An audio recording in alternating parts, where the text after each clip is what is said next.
رسول اللہ صلی اللہ علیہ وسلم اپنے اونٹ پر بیٹھے ہوئے تھے اور ایک شخص نے اس کی نکیل تھام رکھی تھی۔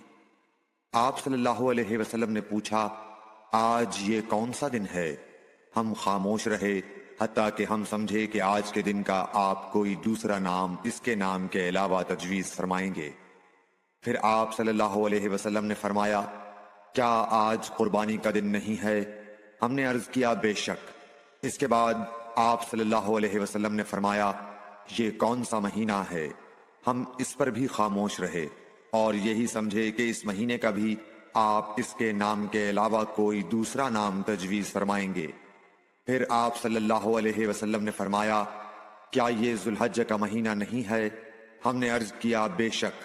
آپ صلی اللہ علیہ وسلم نے فرمایا، تو یقیناً تمہاری جانیں اور تمہارے مال اور تمہاری آبرو تمہارے درمیان اسی طرح حرام ہیں جس طرح آج کے دن کی حرمت تمہارے اس مہینے اور اس شہر میں ہے۔ بس جو شخص حاضر ہے اسے چاہیے کہ غائب کو یہ بات پہنچا دے، کیونکہ ایسا ممکن ہے کہ جو شخص یہاں موجود ہے وہ ایسے شخص کو یہ خبر پہنچائے جو اس سے زیادہ یاد رکھنے والا ہو۔ Like, share and subscribe for more videos.